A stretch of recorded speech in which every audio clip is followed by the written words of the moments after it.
But going off that, man, when did Yep. you realize that the league was an actual possibility?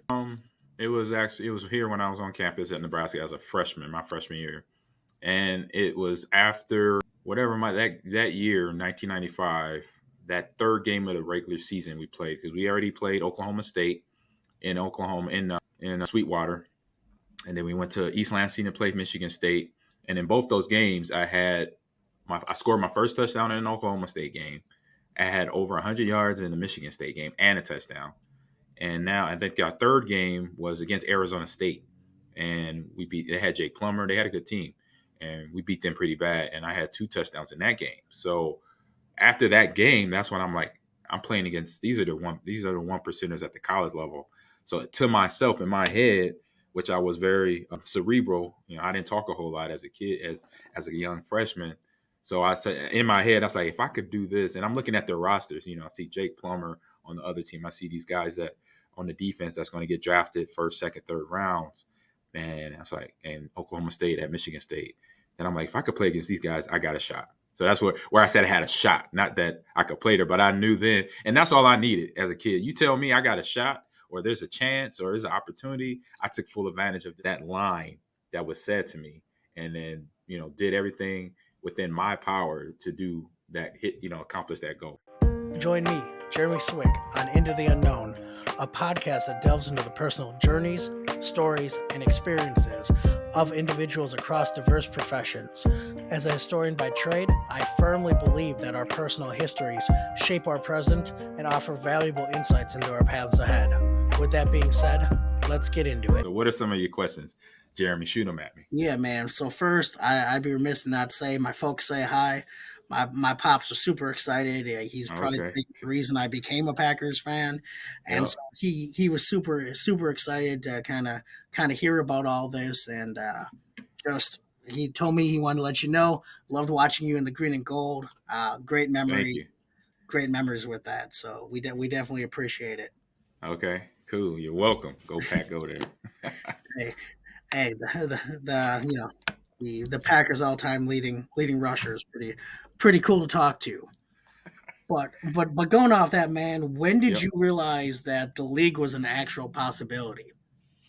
Um, it was here when I was on campus at Nebraska as a freshman, my freshman year, and it was after whatever that year, 1995, that third game of the regular season we played because we already played Oklahoma State in Oklahoma in Sweetwater, and then we went to East Lansing to play Michigan State, and in both those games I scored my first touchdown in an Oklahoma State game. I had over 100 yards in the Michigan State game and a touchdown. And now I think our third game was against Arizona State, and we beat. They had Jake Plummer. They had a good team, and we beat them pretty bad. And I had two touchdowns in that game. So after that game, that's when I'm like, I'm playing against these are the one percenters at the college level. So to myself in my head, which I was very cerebral, I didn't talk a whole lot as a kid, as a young freshman. So I said in my head, I was like, if I could do this, and I'm looking at their rosters, I see Jake Plummer on the other team. I see these guys that on the defense that's going to get drafted first, second, third rounds. And I was like, and Oklahoma State at Michigan State. And I'm like, if I could play against these guys, I got a shot. So that's where I said I had a shot. Not that I could play there, but I knew then, and that's all I needed as a kid. You tell me I got a shot, or there's a chance, or there's an opportunity. I took full advantage of just that line that was said to me, and then did everything within my power to do that, accomplish that goal. Excellent, excellent. I guess my next one, man, being a Packers Hall of Famer, what does that mean to you? With a storied franchise that's older than the NFL, 1919, NFL Right. was for 1921. Just what does that mean to you, man? It means a lot because for one, it was nothing on my goal sheet, like or nothing planned because I know I had like high goals. My biggest goals as a drafted rookie to Seattle was I wanted the first one was as a running back, I wanted to pass Walter Payton for all time at that time. And then obviously a few years later, Emmitt Smith became then. So I was like, I don't know about 19,000, but I'm gonna put it up there. Never know. But the main goal was still Walter Payton because that was my idol. That was the reason I ran the way I ran, prepared my body in the offseason the way he did it. running hills and lifting weights and doing everything within reason to recover and get better, get stronger. So then once I got traded to Green Bay, like I grew up watching them. I mean, I remember, telling Dorsey and Gilbert that, hey, man, I watched you guys, beat the Patriots in New Orleans. I watched that game as a sophomore at Nebraska in the players' lounge during the offseason, before spring ball. And so I was a fan of the sport. And so when I got traded there, I was like, man, I'm going to a special place. Like I already knew because I was a sports fan. I watched what the Packers done. I had watched what the Bulls, the Lakers, Dodgers, Yankees, the Bruins, the LA Kings in hockey, like Olympic athletes. Like that's all I did in between playing video games, watching traditional sports, staying out of trouble at home, with my mom and dad. That was kind of like me. So I knew that stuff. And so when I got traded there, I was like, okay, this is gonna be cool. And then I was like, dang it, I gotta go back to the Midwest. um, but from a football sense, the organizational sense, I said, man, I'm going somewhere special because in my head I kept saying to myself, this is the Yankees of football. This is the Yankees of football because that means they have a different standard of gameplay among the players. A guy by the name of Vince Lombardi was their head coach way back when. That set a precedent. I mean, the trophy's named after him. He earned through his coaching style and his players buying into the culture that his name got put on a trophy that is now celebrated. When you go to the Super Bowl, you win, you raise that trophy, his name is on it. So I'm like, I'm at that place, and it wasn't, even thinking all that is sometimes mostly overwhelming, but it wasn't. I was like ready for it. Like I wanted to show that I could be the best Ahman I could be. And walking in that first huddle in minicamp, it was Brett, it was Mark Tauscher, Chad Clifton, Mike Flanagan, Marco Rivera, and Mike Wall. And I think I might name more linemen than that, but those guys were all there. Then I think it was Bill Schrader, Donald Driver, and William Henderson all in the huddle. And then a few plays later, Bubba was in there. He was our first round draft pick that year. So just seeing that huddle and like knowing him back in my head that most of those guys, Frankie Winters actually was the first one, and then Brett, like those guys had been in the Super Bowl, and some of them guys on the team, like Dorsey, like Gilbert, like Leroy, Santana Johnson, Bernardo Harris, had been to 2 Super Bowls, won one, lost one. That means they knew how to get there, with the players on that staff. So I was like, all right, I'm here to help my team get back to a Super Bowl. Just like when I got to Nebraska, my goal was to help this team get back to a national title. They had won one against Miami the previous year. And so, I was like, all right, it's my job to help this team. Whatever I got to do, I got to punt, be the water boy, do whatever I need to do to help this team win. So that was my mindset going in there. When I found out I was coming in as a Packer now. Excellent. So, man, I gotta know, did you ever collect your own sports cards or any of your own, memorabilia? I know I see AJ Dillon collecting everything. Giannis collects his cards. I say more my family does. I'm very humble, and I do have stuff now. I mean, the cool thing was like my rookie year in Seattle, all the card companies, so Topps, Upper Deck, Donruss, Fleer, that was around. I don't know who's around now. Panini maybe. They do it now. They send me my cards. So back then, I know at the end of my rookie year, I got this box sent to my house in Seattle, and I opened it up and had all my rookie cards in it. I'm like, oh, this is dope. It was from Topps, and then another box came from Fleer like a couple weeks later. So it was pretty cool. And now I get stuff. I still work with Panini. They send me some stuff to sign, and I'll get stuff sent back to me, as a memento for my collection. I collected my own cards as a kid too.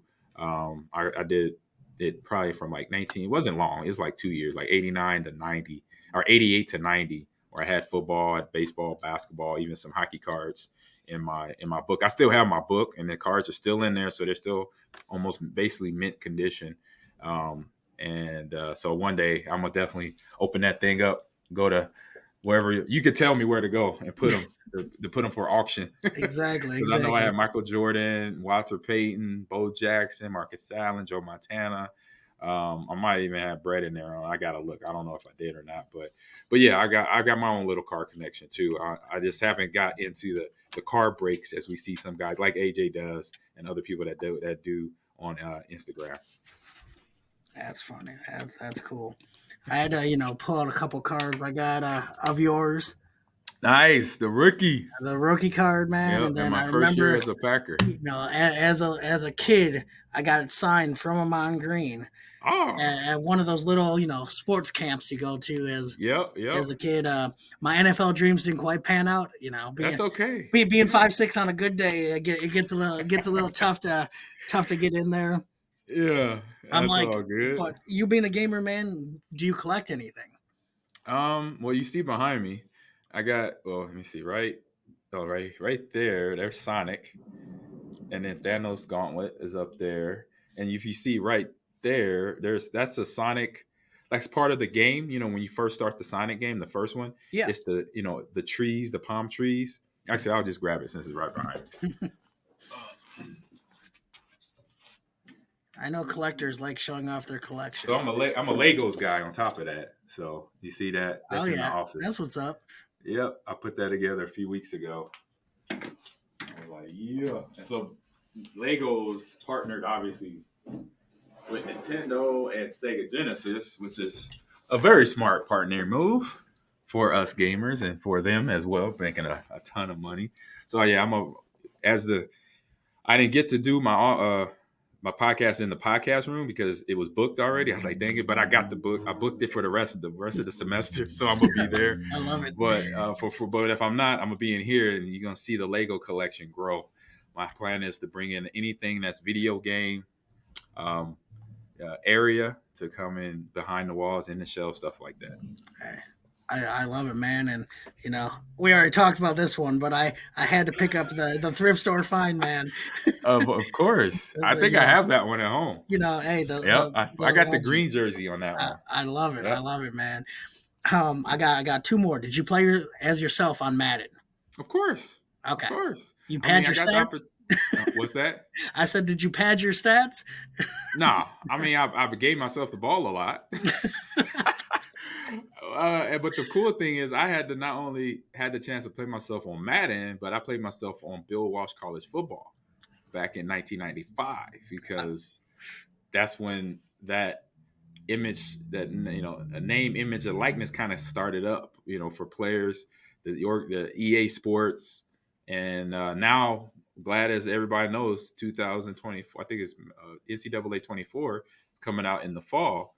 It's been blocked up because of the whole NIL stuff, but now it's back. So yeah, I had an opportunity to play with my college football character or avatar and my Madden avatar as well. So I thought that was pretty cool because being a gamer, it was like, oh man, this is so dope. My stiff arm was mean too on Bill Wash. It was a mean stiff arm. Hey, one Yep. man, what is something you'd say to your younger self? Like a piece of advice. A piece of advice. I would have to say, because I think about this, because I've been asked this question more than once, and I've always thought of trying to get an answer down, and I'm like, it's really hard. Because I was a kid that listened. Like I would listen to, especially any adult that came across, because I know, as most kids probably don't know, listen to your parents or listen to your elders. So I learned a lot by doing that. My older brother, my mom and dad, teachers, coaches. So I was like always tuning into what they're saying and doing it.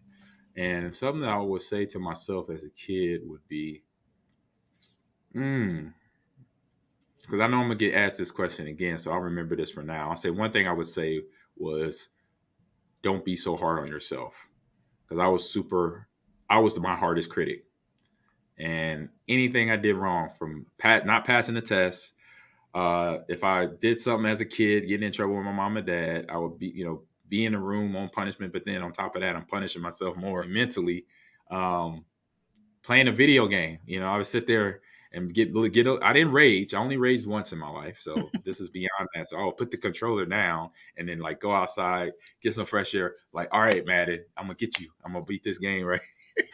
So yeah, not be as hard as that, because I was really super hard. And maybe another one pops up. Probably not as, I say I was a little serious for my age. Like I didn't like I had so many goals where of getting to college, getting my degree, graduating high school to going to the NFL. Like I didn't smell the roses sometimes because I was so intense on that, and people around me knew that. Because even when I see them now, if I haven't saw friends that I grew up with, they'd be like, "Man, we knew you were going to the league. Like you were so, you know, serious when we play pickup football in the neighborhood. Like that's how half of us quit playing because you were hitting us like you had pads on already." You were so focused on catching the ball and running somebody over or doing whatever, and we was like, yeah, once we saw you, get drafted or we heard about you in Green Bay, we was like, that's no surprise. I mean, he was already doing that. So I say smell the roses a little bit, have a little fun when I was between, I say younger and then probably like high school age. Cause I was, like I said, I was serious I was business. But it got me to where I'm at right now. Absolutely. So my last question, let's transition to that. How did you go from being an NFL player to a esports Ooh. coach, gaming legend, all that good stuff? Yeah. Oh man, how I got here, basically just like I mentioned, that grind of having a game plan for my next set, having goals of where to go. And the goal came around, and I've told this story a lot. And I met the player Lethal, who is a Halo pro, um, and and I told him this story of how I got into coaching because it motivated me when I watch TV. You know how you watch TV sometimes, or you watch a movie, or you're on, scrolling on the social media, and you see something that happens in the world, and it could be good, bad, or indifferent. And this wasn't a bad thing, but it was a little gray area thing. When I saw him watching the X Games in 2016, where he quit during the tournament with his team and played on the other team because he was upset at his coach or teammate. And I'm like saying in my head, that would not happen in professional sports. Football, but you wouldn't see Michael Jordan quit the Bulls in a 5-game series to go play for the Pistons or the Lakers or whoever they're playing against because he got mad at Phil Jackson. Or myself getting mad at Coach Sherman or Coach McCarthy and say, "Hey, Coach, I'm gonna go play for the Bears because I didn't like you. I didn't like that play call." You know, so that happened. So that motivated me to say, you know what? Not that it was bad coaching in the esports world, professional teams. No, it was good coaching because there's a lot of good teams. But I see myself there because I understand as a player and how a coach or teammate works. I understand the whole dynamic of being a team player because the team player is not just the players that are playing the game. A team player is also the coach. They got to understand their role too. Coach is just somebody that's there to guide the players from developing them into better players and keeping them from making mistakes or learning from mistakes. And so I knew that I could do that as a coach because I paid attention to details of my game as a football player. So I knew the ins and outs of being a running back. I knew the ins and outs of being a linebacker. I played that in high school. And I knew the ins and outs of just being an overall football player. The basics, the things that you needed to do and know. You had play recognition. You had to tackle. If you're on defense, you have to hold on to the ball. If you're on offense, you have to catch the ball. If you're a receiver, if you're a quarterback, you got to know how to throw a ball a certain way, or don't throw it at all because it's triple coverage. You got to know those things. So in the video game sense, I was like, well, I play a lot of games. I play Halo. I play Call of Duty. I play Madden. I play FIFA. I play NBA 2K. I'm not great at it, but I know I could coach it up. Also, League of Legends. I never played a lot of it, but I can coach it up. I know the team. Like I said, I know the team dynamic. So that's what got me going, and that's one of the reasons. That's what got me going, and that's why I'm sitting in this seat right now. I love it. I love it. That's cool. Yep. Is that all the questions? That's all I got for you. Nice, man. Good questions, man. I like it. Appreciate I you. like it. You could tell you got the. We could throw you in here. Throw some more. When we have other guests in here, bring Jeremy on for some questioning. Hey I man, like it. I've interviewed a person or two in my life, so I could totally tell. I So love it, let's. man. Just throw a little off script, I get them like it. going, get people thinking. Yeah, it does. It does. All right. So let's get on to our next little Cisco. You know what? Let's do this or that. Let's have some fun first. I like to do the funness. First one up here, Jeremy and chat. We got split the bill or take turns paying. It's like when you go out with your friends, you know, you definitely don't split the bill on a date. So We know this is a with friends situation. Where you at here? Split the bill or take turns paying? For me, man, it depends on my friends. I'm not saying names, but I have one friend who probably owes us all a lot of money because Mr. Brett, I'll throw his first name out there. Yeah, Sometimes would never quite have the correct debit card that would work. and he You know, probably knows that going oh, into it. oh, he knew. We call him, hey, don't use that one. But Right. I think, man, splitting the bill's usually good. If you're with a group of friends, Yeah, you I'm know each cool with other. it. Yep, I'm cool with that too. I mean, I'll say I don't mind. I'll say probably if I'm with that friend group that we know each other very well. Yes, I'll split the bill. But then I don't mind every now and then. Like it has to be a birthday. I'll say, you know what, we could take turns. I got it. Birthday type of situation, or just say, hey, if it's a date thing where like couple dating, like, well, we'll pay this one. It was our treat. I think that's where. But I'll say I might have to go with splitting the bill overall. We have Big B says taking turns. And Renaissance, hey man, how you doing? It's been a while. Split the bill with friends. Pay fully on a date. See, great minds think alike right there. Renaissance. All right, here we go. Next one up on the deck.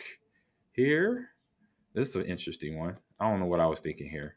When I wrote it, I'm like, I'm reaching here. So I, volcano or mountain?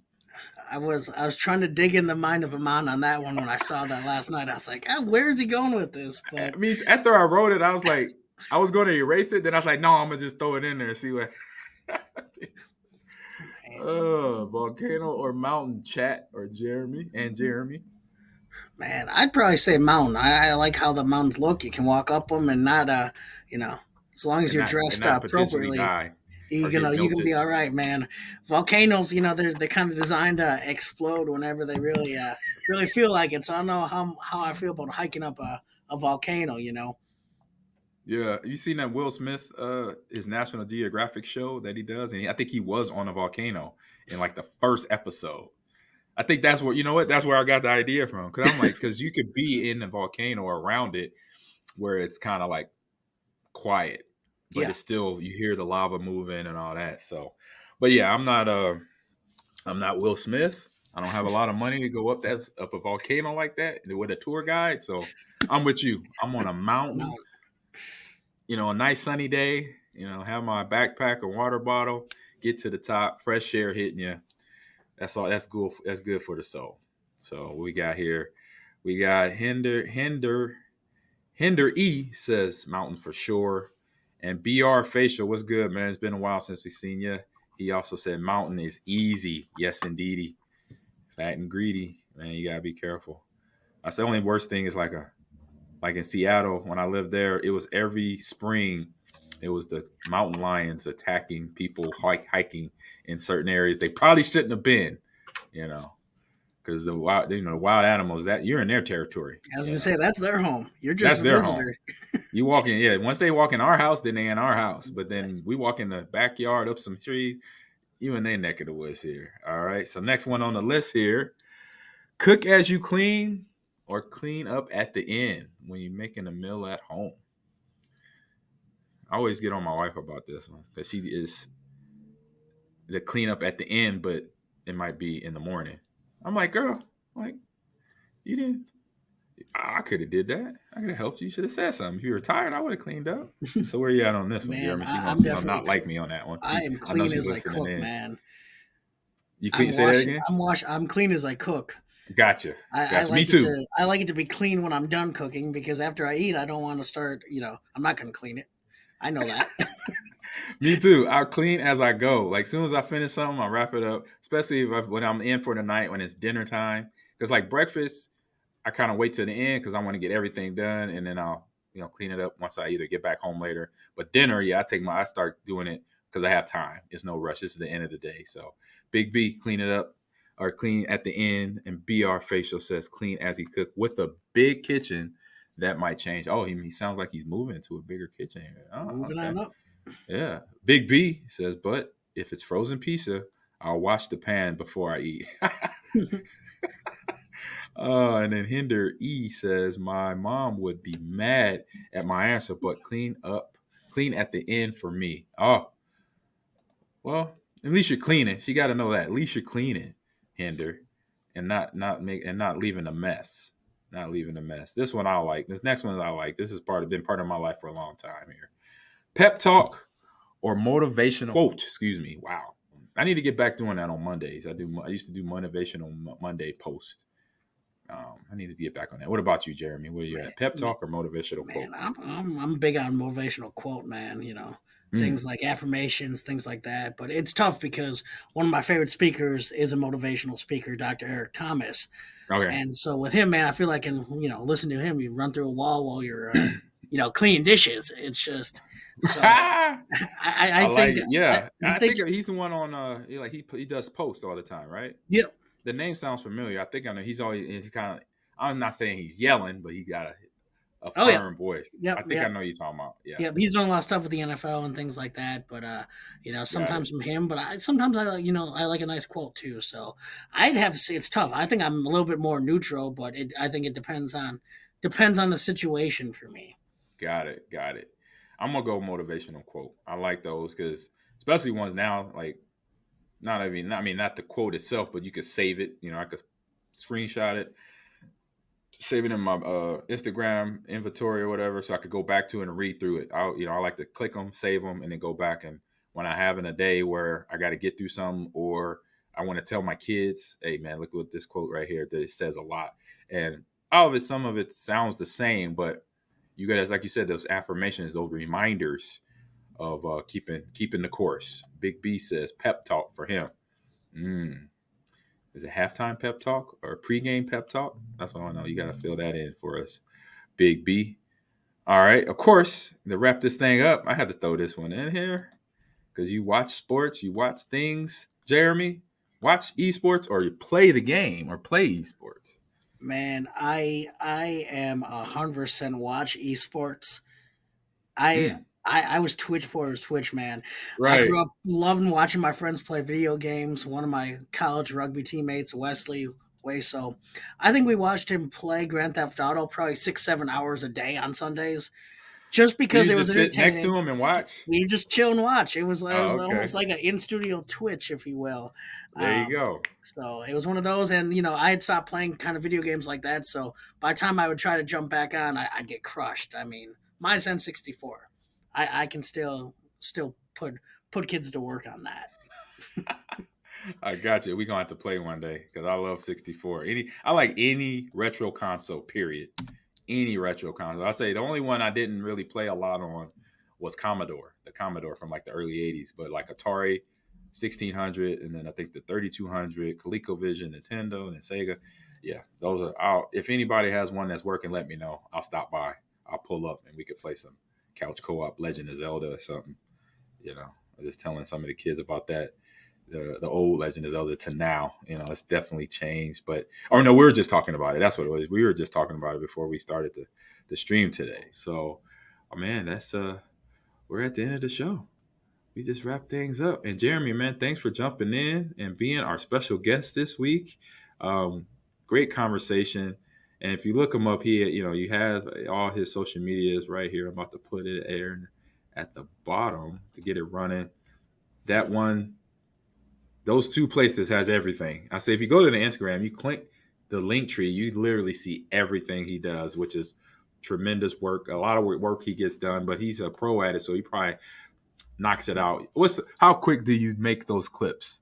Because I know for Man, me, it'll probably take me an eternity, like an hour, 3-4 hours. I'll probably be all over the place. What about yourself? man, when I'm rolling, maybe an hour, maybe 2 hours. Man, If I'm listening live, it makes it a lot easier because I kind of mentally key on key moments, or Gilbert's the easiest because he says something funny. You're like, all right, I know right here. I'm gonna start clipping this and see if it's gonna be one part or two part, and then the third part is gonna be Dorsey's response. So yep, man, I mean, it makes it so much easier, and with the shows too, like we know we're doing this or that, so we know we can clip a couple, but a couple yep, hours if I'm not listening to it live. This one, I won't lie, will probably take longer because I've always struggled with editing myself because you hear your voice.